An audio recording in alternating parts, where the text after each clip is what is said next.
Would you believe me if I told you my car was set on fire because I refused to join my neighborhood's HOA? Sounds ridiculous, right? That's what I thought, until I watched the flames dance across my windshield, the smell of burning rubber choking the night air. It wasn't just vandalism. It was a message, a warning, but they had no idea who I was. As I stood there, fists clenched, watching the fire consume the car I had worked so hard for, I made a decision. They wanted a war? Fine. They just picked a fight with a federal prosecutor, one who knew exactly how to tear them apart from the inside out. My name is Daniel Carter, and I don't scare easily. As a federal prosecutor, I've put away corrupt officials, white-collar criminals, and even a few people who thought they were untouchable. But nothing could have prepared me for the twisted pettiness of the Oak Ridge Homeowners Association. It started 6 months ago when I bought my house, a beautiful modern home tucked away in a quiet cul-de-sac. I loved the location, the towering oak trees lining the street, the sense of peace that came with knowing I had finally built something for myself. But that peace shattered the moment I declined to join the HOA. The president, Linda Pearson, showed up at my door within a week. Mid-50s, blonde hair styled into a sharp bob, a smile that never reached her eyes. She handed me a thick folder filled with rules, fees, and threats disguised as community guidelines. "We take pride in Oak Ridge," she said, her voice honeyed but firm. "And membership ensures that we all maintain a certain standard." I didn't need a law degree to recognize coercion when I saw it. "I appreciate the offer," I told her, handing the folder back, "but I'm not interested in joining." Her smile flickered. "Are you sure? It would be easier for you." I had spent years in courtrooms dissecting veiled threats like that. "I'll take my chances." That was my first mistake. At first, it was small things. A citation for my trash cans being an inch too far from the curb, a warning about my lawn needing to be cut, even though it was pristine. Then things escalated. My mailbox was smashed one night. A letter appeared in my mailbox stating that non-members would face neighborhood consequences. I reported everything to the police, but without proof, there was nothing they could do. Then came the fire. It was just after midnight when I heard a whoosh outside my window, followed by the crackling roar of flames. The acrid stench of burning gasoline filled the air as I ran outside, my heart pounding. My car, a sleek black BMW, my reward for years of hard work, was engulfed in flames, the heat so intense I had to shield my face.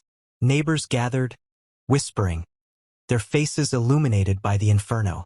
And standing in the distance, just far enough to blend into the shadows, was Linda Pearson, arms crossed, watching, smirking. I should have been furious, but instead I smiled, because she had just made the worst mistake of her life. The next morning, I stood in my driveway, staring at the charred remains of my car. The fire department had done their job, but what was left was unrecognizable. Melted metal, shattered glass, and the sickening stench of burnt plastic. The official report would say suspected arson, but I didn't need an investigation to tell me who was responsible. I dialed the police, my jaw tight with frustration. When the officer arrived, he took one look at the wreckage and let out a low whistle. "Damn. Any enemies I should know about?" I exhaled sharply. "Just my friendly neighborhood HOA." The officer's expression darkened. "Linda Pearson?" I narrowed my eyes. "You know her?" He scoffed. "Oh yeah, we get complaints about her all the time. Harassment, intimidation. But she's careful. No one ever has enough proof to make charges stick." I clenched my fists. Of course she was careful. A woman like Linda didn't get this far by being sloppy. But she had underestimated me. As the officer took his notes, a familiar voice rang out from across the street. "Such a tragedy, Daniel." Linda's voice was full of mock concern as she strolled over, flanked by 2 HOA board members. "I heard about your car. I do hope you'll be more careful in the future." The audacity of this woman made my blood boil. I turned to face her, keeping my expression neutral. "Interesting choice of words, Linda." She tilted her head. "Oh, don't be like that. Oak Ridge is a community. We look out for our own." But it's hard to do that when someone refuses to play by the rules. One of her lackeys, a wiry man with beady eyes, smirked. Maybe if you were a member, things like this wouldn't happen. A threat, plain and simple, and they had the nerve to say it in front of a cop. The officer stiffened. That sounded like intimidation, ma'am. Linda gasped, feigning innocence. Oh, officer, that wasn't a threat. Just a friendly observation. She turned back to me. You know, Daniel, if you'd like to reconsider your stance on the HOA, I'm sure we can find a way to put all this unpleasantness behind us. I smiled, but it wasn't friendly. You know, Linda, I was going to let the police handle this. But now, I think I'll take a more direct approach. For the first time, I saw a flicker of uncertainty in her eyes, because Linda had no idea who I really was. The trap. Over the next few days, I did what I did best, gathered evidence.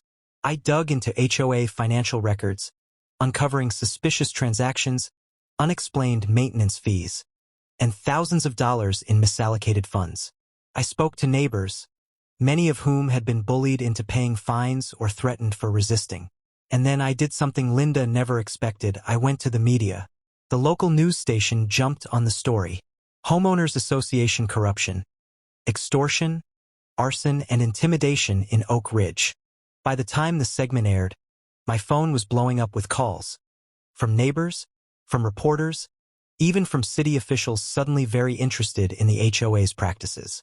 Then, the final piece of the puzzle fell into place. One of my neighbors, a retired firefighter, pulled me aside. Saw something the night your car burned, he admitted. A black SUV parked down the street. Someone got out, tossed something near your car, then drove off. I showed him a lineup of HOA board members. His finger landed on the beady-eyed man. Bingo. With this, I had enough to take to the authorities. And this time, Linda Pearson wouldn't be able to slither out of it. The moment Linda Pearson realized she was trapped was delicious. I waited until the HOA's monthly meeting, one of those self-important gatherings where Linda basked in her illusion of control.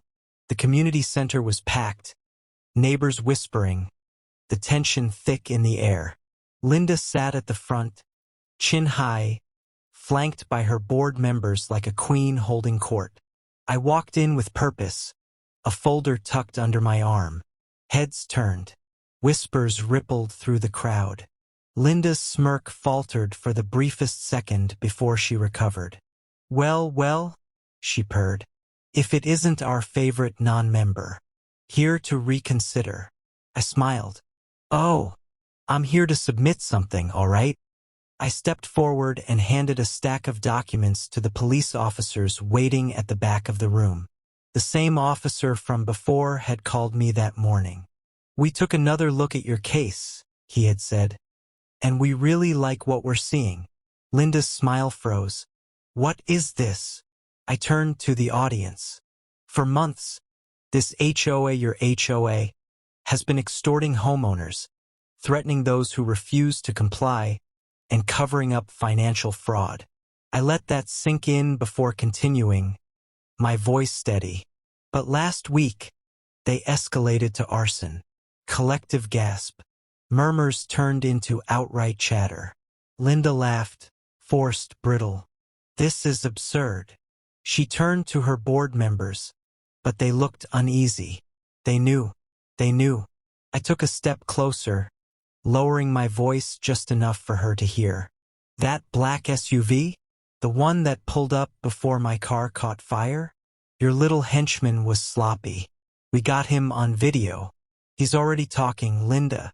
I leaned in, watching her face drain of color. He's cutting a deal. You know what that means? She opened her mouth, but no words came. It means you're next. The officer behind me cleared his throat.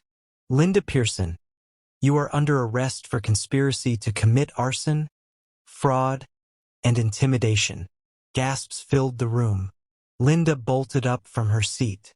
You can't be serious. But the cuffs snapped around her wrists, the sound sharp. Final. She thrashed, sputtering, but it was over. Her power, her threats, all of it, meant nothing now. As they led her out, her eyes locked onto mine, filled with pure hatred. "You think this is over?" she hissed. I just smiled. "Oh, Linda, it is over." The neighborhood felt different after Linda's arrest. Lighter, like a storm had finally passed, leaving fresh air in its wake. The HOA board crumbled almost overnight. Turns out, when their leader was gone, no one was willing to take the fall for her crimes. Neighbors who had once whispered in fear now spoke freely, swapping horror stories of fines, threats, and years of quiet resentment. It wasn't long before Oak Ridge HOA officially disbanded. Without Linda's iron grip, the bylaws fell apart, and homeowners voted to dissolve the association altogether. The power she had wielded for so long, gone just like that. And yet, even after all the legal battles, the media frenzy, and the sweet satisfaction of justice served, I couldn't shake one lingering thought. How many other communities were trapped under the thumb of people like Linda? HOAs had always been about control, dressed up as community standards. And while not all of them were corrupt, too many operated in the shadows, unchecked and unchallenged.